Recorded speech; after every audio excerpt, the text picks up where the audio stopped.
Well, congratulations. Terrific film. Talk to me a little bit about the first time you met Sylvester Stallone. Wow!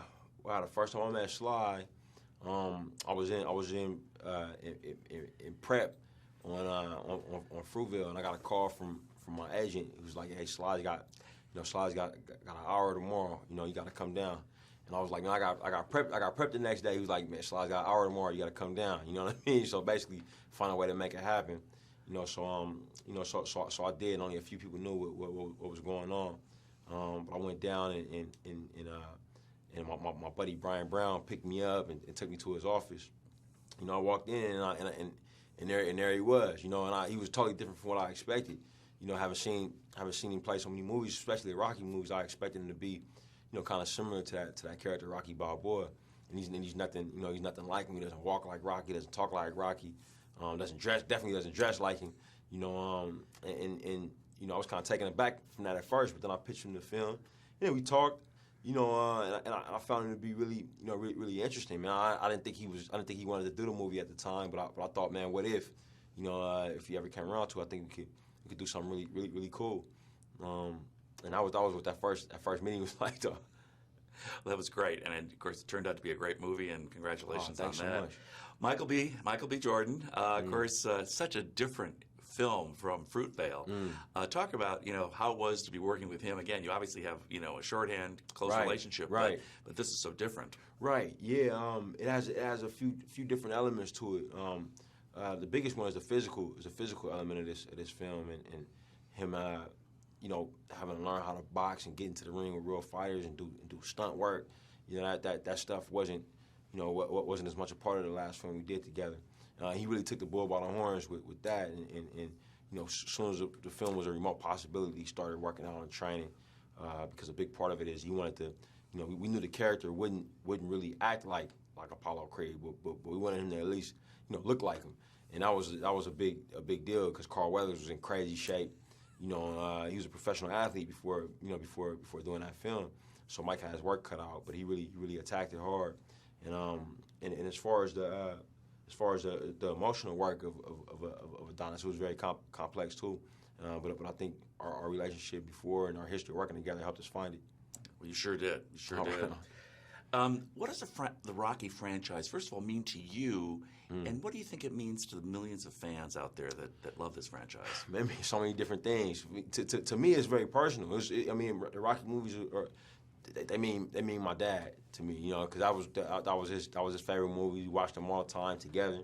So I watched the scenes in Rocky II, which was his favorite, and I don't see the scenes. I just see my dad like saying the lines. You know what I mean? Next to me on the couch or something, or standing up getting pumped up. So I think what's so great about them is they're so personal to people. People just associate them with their family. If you really dug down deep and ask a real Rocky fan why he likes the movies, it's usually because they watched them with someone that they loved and they enjoyed it. So I think that's what they're about. And what was your real hope to accomplish with Creed, with this seventh Rocky movie? What was the real thing that you really wanted to achieve more than anything? To be honest, I started off, wanted to make something that my dad would be proud of, and then once it came together, it was to make something that the filmmakers that we would be proud of, and then it became bigger and bigger as we went on. Make something that Philadelphia could be proud of, you know what I mean? And after that, I felt like I wanted to make something that everybody could enjoy, and it's different from Fruitvale in that, with Fruitvale and a lot of the movies that I made before, they were about really challenging subject matter, and then this is challenging subject matter as well. But if we did our jobs right with Fruitvale, the audience member goes away from that movie, not necessarily on a high note, but on a note when they looking inside themselves and maybe a bit down. This film was a bit different. So it was tough for me with Fruitvale to ever tell somebody, I can't wait for you to see Fruitvale. I'm excited for you to see it. I could never really say that with that movie. You know what I mean? But with this, it's a little different. And of course, you had real boxers, and you were in the real gyms. Right. That had to bring an added level of authenticity to it for you as well. Right. No, absolutely. I mean, Philly is a very authentic place, and it's a challenge if you're gonna make a movie about this place and about these people, because it can't be fake, it can't be phony, because they'll see right through it. So authenticity was a big thing for us, and getting into the real locations, getting into the real places, using as many as the real people as possible. And injuries. Did Michael be able to get through this without any injuries? Oh, I mean, he got banged up a bit. We shot so many fights.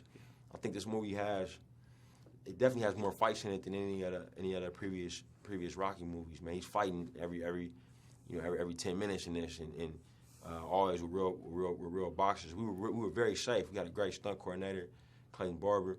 And we took all the necessary precautions. But when you're throwing that many punches around, man, you'll have a few connect. And the guys you were fighting with, they weren't guys that you wanted to get hit by. But Mike toughed it out, and he was good. He was terrific. And Tessa is terrific. And she adds a whole other layer to this. She's sort of like the 2015 Adrian, wouldn't you say? Absolutely. Yeah, no, she's definitely a woman of today. And we were very interested in what love looks like in this time when people are so career focused, men and women, and oftentimes that's where the conflict comes in to relationships, doesn't it? This idea of I'm doing my thing, you doing your thing. Hopefully they line up, and if they don't, then maybe we'll figure it out. We really wanted to explore that. Seeing this fighter with somebody who was just as career minded in a business that's just as tough to break through, and somebody who could challenge Adonis, So I think we really got that with Tessa, who's a phenomenal actress. She really is.